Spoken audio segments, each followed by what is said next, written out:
Nah, di sini ini saya akan mencoba memaparkan hasil praktek baik saya, di mana hasil praktek baik saya berjudul praktek manis matematika.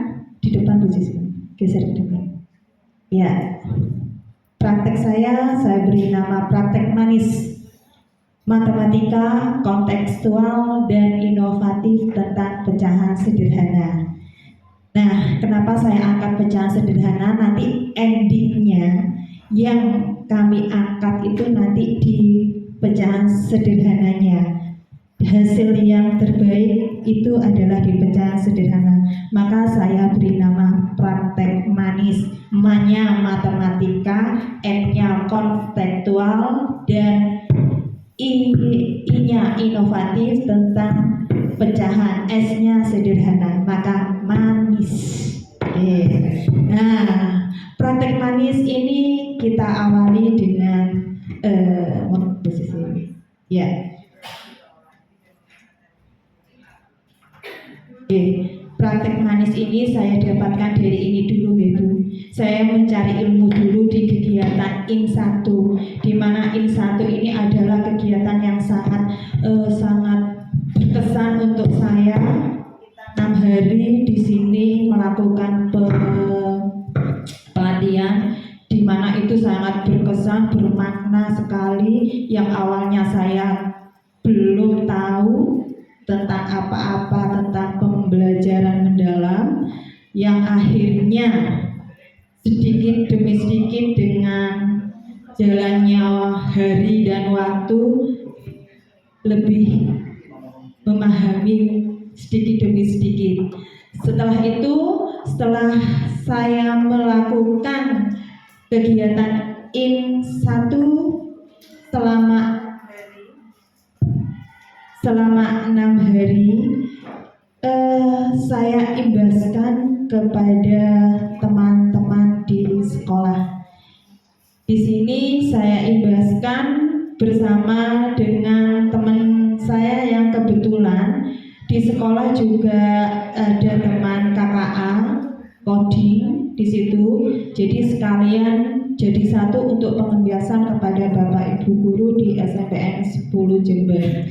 Di situ juga ditemani juga sama kepala sekolah saya, yaitu Dr. Susi Sri Wulandari. Kami bertiga memberikan materi yang sudah didapatkan pada saat kegiatan IN1. Kemudian saya lanjutkan, monggo.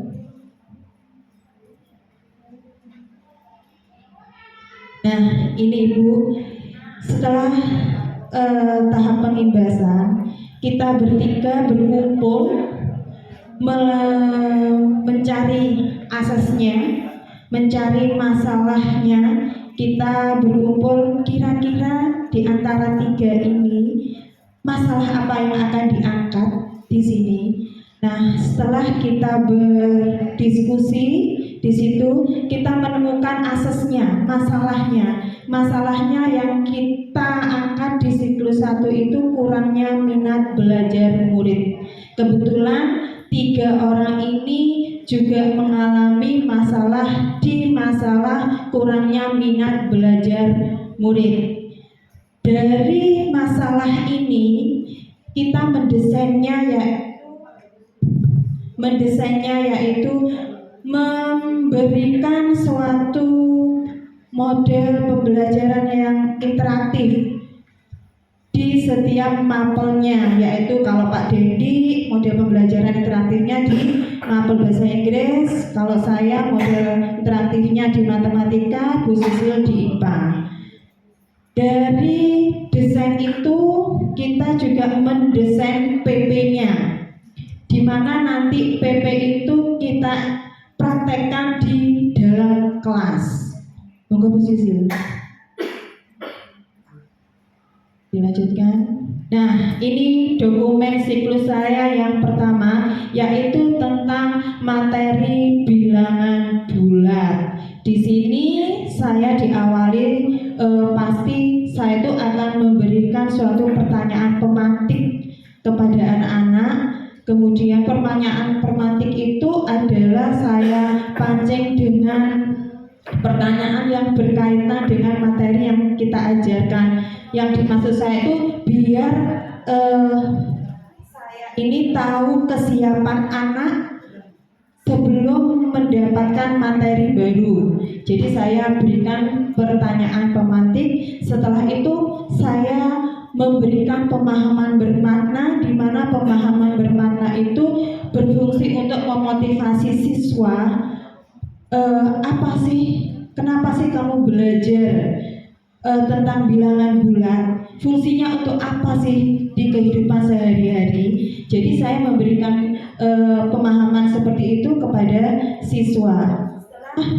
Setelah memberi pemahaman seperti itu, saya memberikan suatu masalah kepada siswa, di mana masalahnya itu yaitu tentang bilangan bulat. Kebetulan untuk bilangan bulat kemarin saya masalahnya tentang suhu di situ.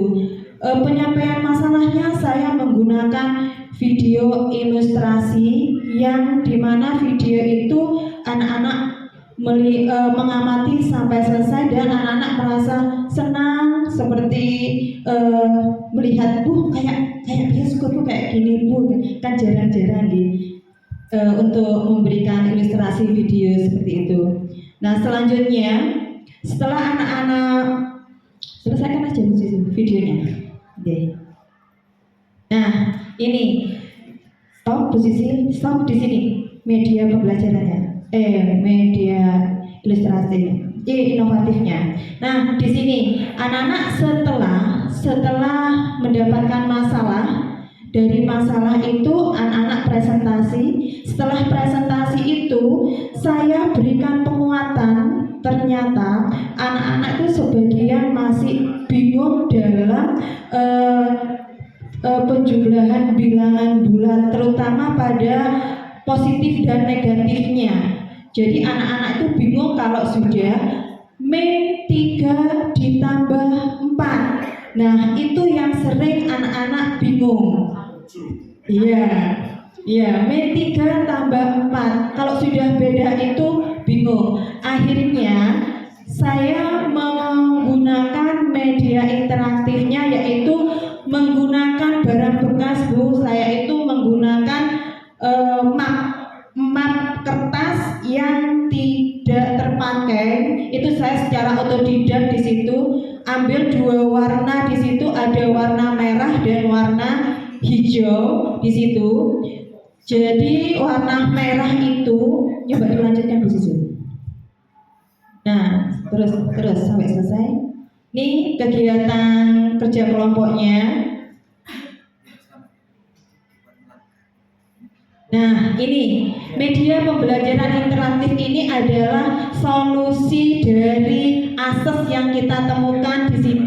Saya akhirnya menggunakan ini. Saya beri nama ke anak-anak pasti kartu pintar, kadang bola pintar, seperti itu. Okay. Nah, ini kartu pintar.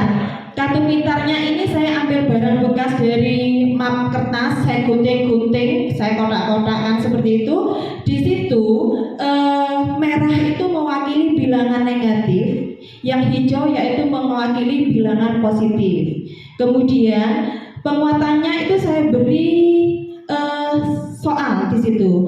Min 3 ditambah 5. Ya, soal ini saya sesuaikan dengan masalah yang saya tampilkan di video ilustrasi seperti itu. Oke. Nah, Bu, yang negatif ada berapa nak?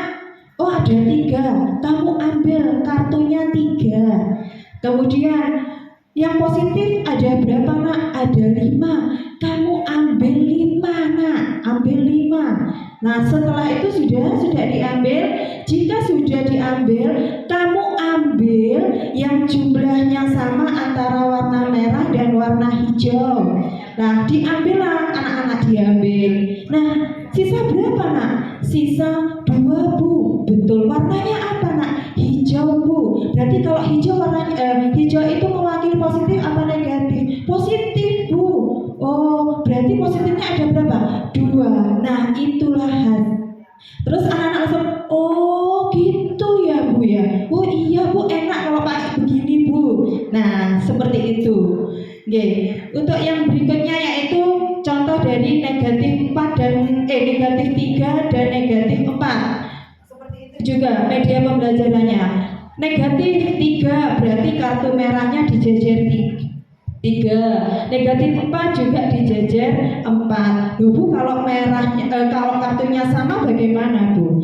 Kalau kartunya sama dijumlahkan. Nah, ada berapa? Ada 7, Bu. Warnanya apa? Merah, Bu. Kalau merah berarti apa? Negatif. Berarti hasilnya berapa? Negatif 7. Oh, ternyata kalau tandanya sama itu ditambahkan ya, Bu. Iya. Oh, iya ya, Bu. Saya paham. Nah, jadi penguatan saya yaitu menggunakan kartu pintar yaitu dengan warna merah dan warna hijau. Akhirnya saya dan anak-anak menarik kesimpulan bahwa jika tandanya berbeda maka angkanya dikurangi dan hasil angkanya mengikuti angka yang besar. Kemudian kalau angkanya tandanya sama maka dijumlahkan angkanya. Tanda hasilnya adalah mengikuti tanda yang sama.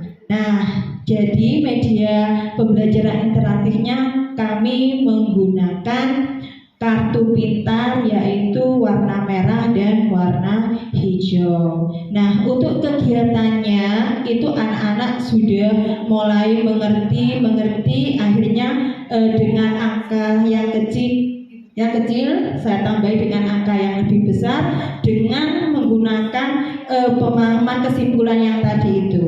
Jadi sebagian besar anak-anak sudah sedikit banyak memahami tentang bilangan bulan. Nah, dari kegiatan siklus 1 ini ternyata setelah saya diobservasi sama Mr. Dendi sama Bu Sisil, kita masih menemukan masalah lagi, yaitu akses yang berikutnya, Bu Sisil, yaitu masuk kepada tahap akses siklus 2. Ternyata setelah diobservasi saya menemukan masalah yaitu murid pasif dan kurang berpartisipasi. Ada, Bu, memang 1 itu saya kebetulan juga 5, yang 1 terus memang aktif sekali, nggak mau diem gitu, seperti itu ya. Kok ya maklum ya, saya masih kan baru kelas 7 lah, ada 5, yang 2 ini senggol-senggolan. Di videonya tuh ada, Bu, di videonya senggol-senggolan. Jadi yang 3 ini dia mengerjakan dengan baik, sedangkan yang 2 itu dia umek sendiri. Akhirnya masalah yang diangkat yaitu di situ temuan saya pada saat diobservasi, yaitu murid pasif dan kurang berpartisipasi. Dari masalah ini saya mendesainnya yaitu dengan cara solusinya yaitu membuat suatu aktivitasnya, pokoknya anak itu disibukkan dengan aktivitas. Akhirnya itu salah satunya saya ngambil dengan diskusi satu kelompok juga, namun nanti dibagi tugas, Bu, satu-satu dibagi tugas. Nah, di sini materi desain ini, solusi ini saya terapkan pada pembelajaran SPLDV di kelas 9, yaitu sistem persamaan linear 2 variabel. Di situ anak-anak saya beri masalah, anak-anak suruh belanja ke kelompok lain. Saya buatkan seperti kantin sekolah, tapi enggak pas ada tulisannya kantin, tidak. Jadi anak-anak itu disiapkan beberapa buku, kemudian sama beberapa pensil. Jadi masalahnya itu anak-anak membuat model matematika SPLDV dan penyelesaiannya. Jadi di kantin itu menjual 3 paket, di mana 3 paket itu 1 pensil sama 2 buku, jumlahnya adalah 7.500. Paket yang kedua satu buku dan satu pensil harganya 5.000. Yang paket ketiga itu 2 pensil ditambah 2 buku itu harganya 9.000. Jadi anak-anak saya bebaskan di situ untuk berbelanja 2 paket. Jadi dalam satu kelompok itu ada 4. Ya, yang 2 silakan belanja ke toko yang lainnya. Jadi belanja ke kelompok yang lainnya seperti itu. Nah, akhirnya anak itu semuanya aktif, akhirnya bekerja kelompok. Monggo diteruskan, Bu Sisil. Nah, ini asesnya. Nah, ini pada saat saya diobservasi sama Bu Sisil. Ini Bu Sisil, depan Bu Sisil. Kelewat. Pas waktu belanja. Lagi, stop, itu kan.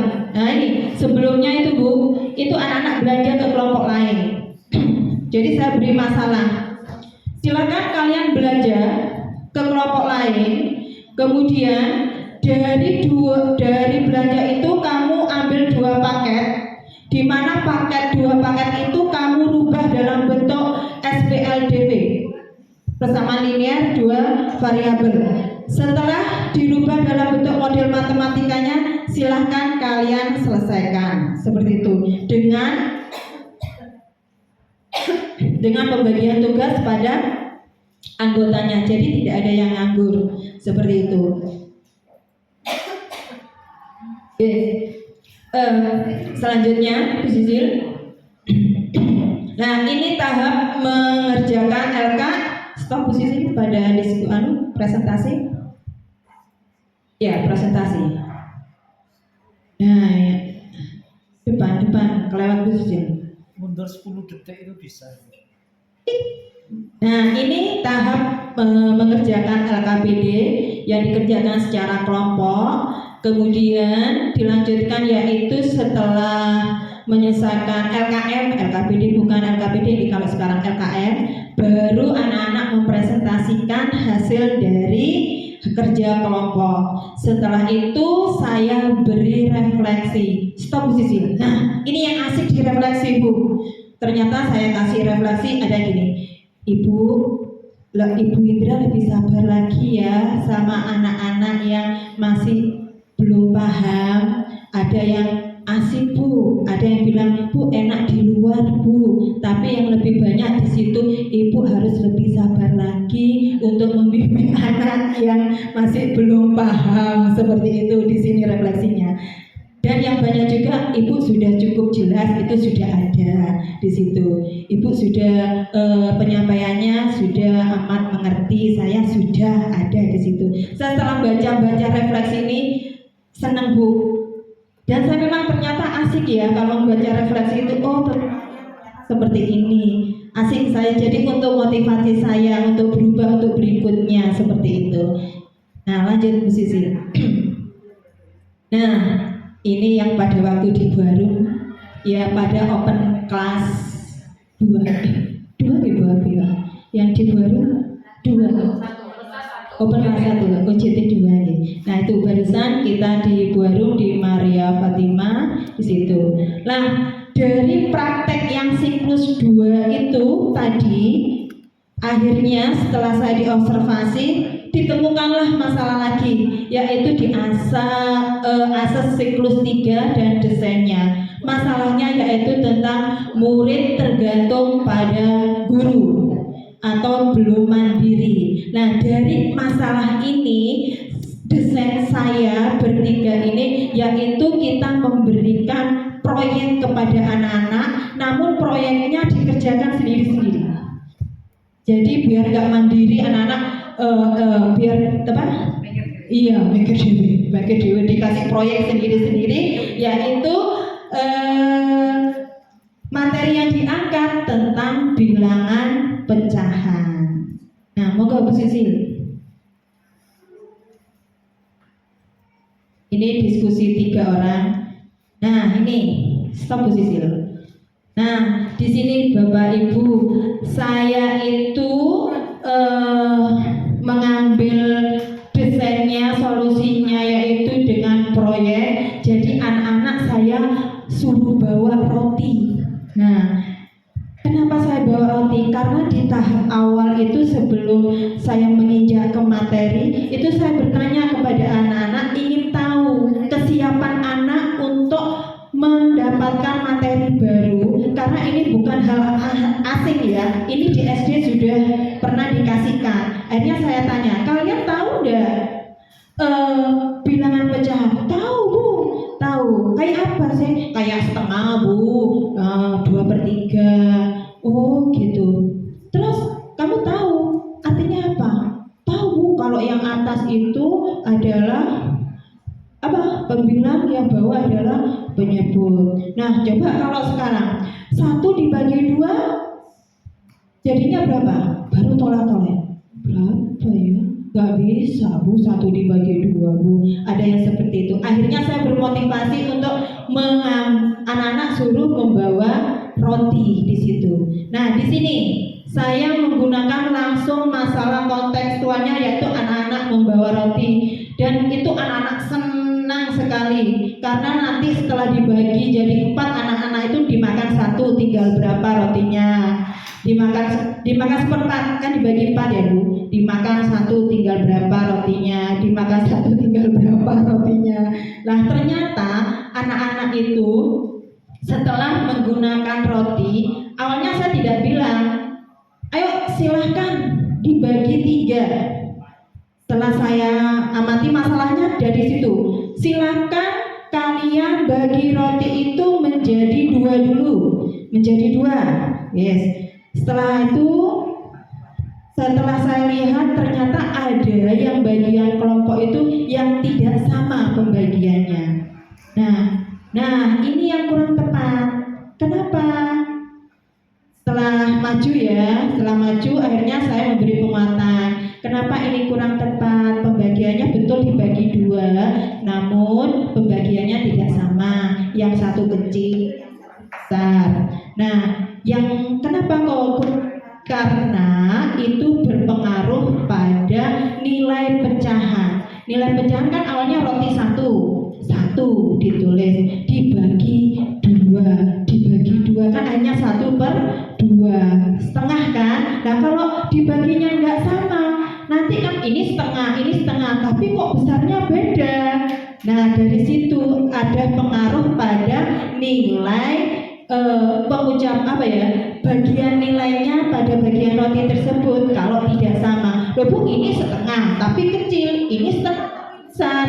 Nah, akhirnya saya beri pengertian, maka dari itu pecahlah roti itu menjadi 2 bagian yang sama besar. Nah, setelah itu roti sudah dibagi 2. Setelah roti dibagi 2, coba angkat 1 roti yang sudah kamu bagi. Berapa bagian yang kamu pegang? Setengah Bu. Nah, satunya lagi diangkat. Berapa nilai roti yang kamu angkat yang sebelah kirinya? Setengah juga Bu. Coba kalau digabungkan, berarti setengah ditambah setengah berapa? 1 Bu. Pinter. Kalian berarti sudah paham. Sekarang bagi lagi 4. Jadi saya bermainnya pakai langsung roti, kontekstualnya itu pakai roti langsung Bu di situ. Nah, lanjut.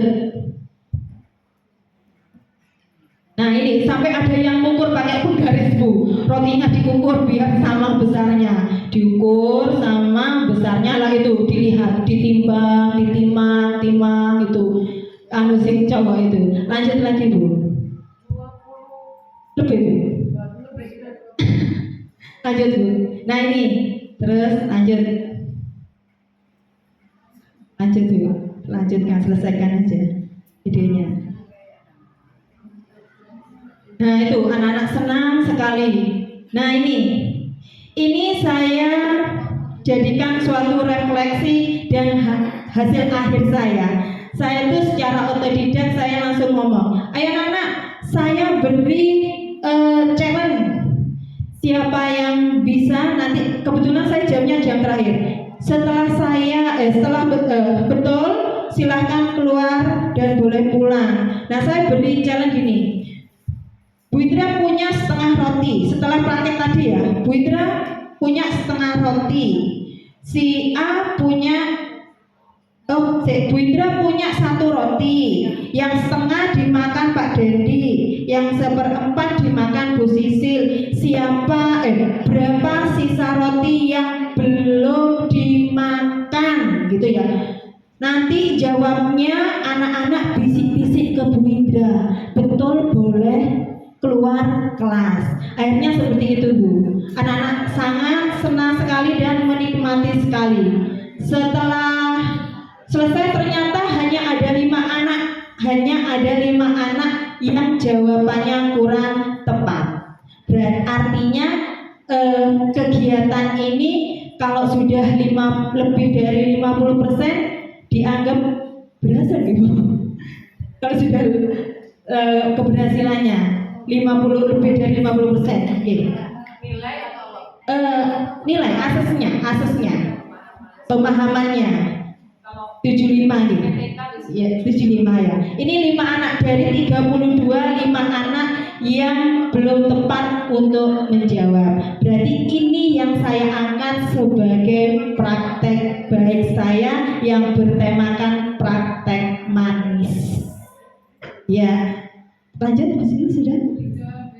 Ya, mungkin hanya itu yang bisa saya sampaikan hasil dari kegiatan saya selama siklus 1 sampai siklus 3. Sekian, terima kasih. Assalamualaikum.